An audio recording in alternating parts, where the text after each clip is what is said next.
दिनांक 1 अप्रैल को सुबह ये सूचना मिली कि ब्यावर में निवासरत एक व्यवसायी मंजीत सिंह है, उसकी डेड बॉडी सूर्यमल होटल के सामने किसी खंडर में पड़ी है। सूचना मिलते ही तुरंत थानाधिकारी वृत्ताधिकारी साहब मौके पर पहुंचे और घटना की गंभीरता को देखते हुए एस साहब ने स्वयं विजिट किया और हमें सीओ साहब को, थानेदार जी को और जिला स्पेशल टीम को इसमें लगाया। हमें संदेह था कि व्यापारी की हत्या किसी रंजिश पर हुई हो सकती है।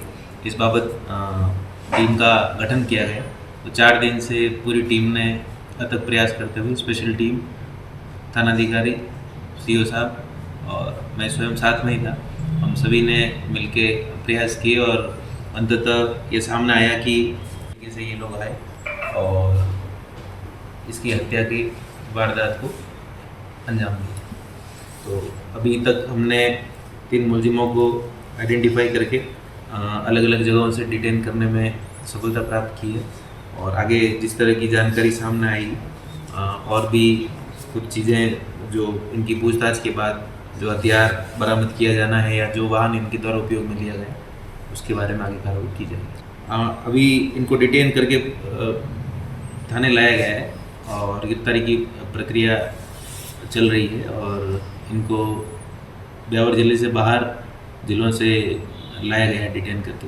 इनके आपस में लेन देन का मकसद था, लेन देन लंबे समय से मोहन सिंह और मंजीत सिंह के बीच चल रहा था। इनके आपस में रिश्ते भी अच्छे थे, लेकिन व्यापारिक लेन देन के चलते इनके पैसों में ब्याज को लेकर बार बार इनके बीच में, जैसा कि मोहन सिंह ने भी बताया है कि ब्याज को लेकर और पैसों के लेन देन को लेकर इनके झगड़ा आपस में इतना बढ़ गया कि इससे छुटकारा पाने की सोची और हत्या की साजिश करी। जो मृतक की पोस्टमार्टम रिपोर्ट है उससे ये जाहिर है कि उसके चेहरे पर कई बार वार किए गए थे। उसकी जो सिर की हड्डी है वो एक से अधिक जगह से फ्रैक्चर है, तो किसी हथियार के माध्यम से, किसी बड़ी भारी वस्तु से इसको सिर को चोट पहुंचाई गई और इसको मारा गया। एक मोहन सिंह के साथ जो व्यक्ति है, महेंद्र सिंह और श्याम सिंह, उसमें से एक मोहन सिंह का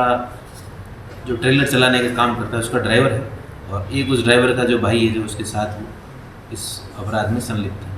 इसमें इनका आपराधिक रिकॉर्ड के मंगवाया जा रहा है और कोई इसके बारे में आपराधिक रिकॉर्ड होगा तो उसकी। मंजीत सिंह जो मृतक है उसका हमेशा का रूटीन है कि वो सुबह गुरुद्वारे जाता है या फिर किसी और जगह जाता है, तो उसका फिक्स रूटीन को उन्होंने फॉलो करते हुए एक हत्या की साजिश रची और सुबह 6 बजे करीब इन्होंने इस हत्या की वारदात को अंजाम दिया। पुलिस ने आसूचना के माध्यम से BTS में हजारों नंबरों का विश्लेषण करके, उसके अलावा CCTV फुटेज का विश्लेषण करके, CDR एनालिसिस करके और अदर साइंटिफिक तरीक़ों से हमने प्रयास किया कि किस प्रकार इस हत्या को अंजाम दिया गया और किस मोटिव से दिया गया, तो उसमें प्रयास करने से हमको सफलता मिली। मोहन सिंह ब्यावर का ही निवासी है और इसका मित्र था मंजीत सिंह का। मोहन सिंह सन ऑफ गणपत सिंह 36 साल का है, हिम्मतनगर फतेहपुरी दोयम साकेत नगर थाने का निवासी। इसमें 2-3 तथ्य हैं। मोहन सिंह के कुछ दुकानें थी जो मंजीत सिंह के पास रहन रखी हुई थी। उसके अलावा इनके आपस में ब्याज का भी काम था, कुछ रकम इन्होंने जॉइंट रूप से किसी जगह उधार दी थी और उसके ब्याज को लेकर भी कई तरह की इनके बीच में वार्ताएं और जो बात चली वो फिर आगे इतनी बिगड़ती गई कि उसने मोहन सिंह ने इससे छुटकारा पाने के लिए ये चीज़ साजिश रची।